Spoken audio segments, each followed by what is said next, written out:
కుటుంబ సభ్యుల ఇష్టానికి వ్యతిరేకంగా ప్రేమ వివాహం చేసుకున్న ఓ యువకుడు 2 ఏళ్ల తర్వాత భార్యతో కలిసి ఇంటికి రాగా దారుణ హత్యకు గురయ్యాడు.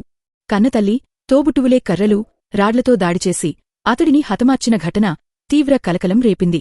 ఈ దాడిలో మృతుడి భార్యకు కూడా తీవ్ర గాయాలయ్యాయి. ఈ విషాద ఘటన బుధవారం రాత్రి చోటు చేసుకుంది. పోలీసులు తెలిపిన వివరాల ప్రకారం 30 ఏళ్ల అమిత్ 2022లో ఆర్కెస్ట్రా డాన్సరైన అనితను వివాహం చేసుకున్నాడు.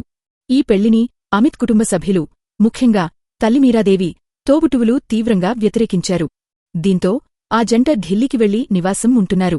2 సంవత్సరాల తర్వాత బుధవారం సాయంత్రం అమిత్ తన భార్య అనితతో కలిసి తన స్వగ్రామంలోని కుటుంబ ఇంటికి తిరిగి వచ్చాడు. ఇంట్లోకి ప్రవేశించేందుకు ప్రయత్నించగా అతని తల్లి, సోదరీమణులు వారిని అడ్డుకోవడంతో వాగ్వాదం మొదలైంది. ఈ ఘర్షణ సాయంత్రం మరింత తీవ్రరూపం దాల్చింది. అమిత్ తల్లి మీరాదేవి, 2 సోదరీమణులు, ఒక సోదరుడు కలిసి కర్రలు, రాడ్లతో అతనిపై దాడి చేసినట్లు పోలీసులు తెలిపారు. ఈ దాడిలో అమిత్ తలకు తీవ్రగాయాలే అక్కడికక్కడే కుప్పకూలిపోయాడు. అడ్డుకోబోయిన అనితపై కూడా వారు దాడి చేయడంతో ఆమెకు కూడా తీవ్ర గాయాలయ్యాయి. స్థానికులు వెంటనే పోలీసులకు సమాచారం అందించారు.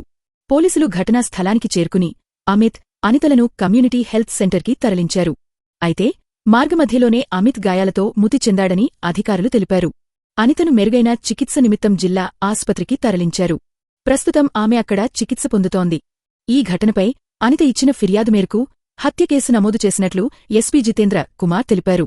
విచారణ నిమిత్తం 4 కుటుంబ సభ్యులను అదుపులోకి తీసుకున్నాం. తదుపరి దర్యాప్తు కొనసాగుతోందని ఆయన వివరించారు.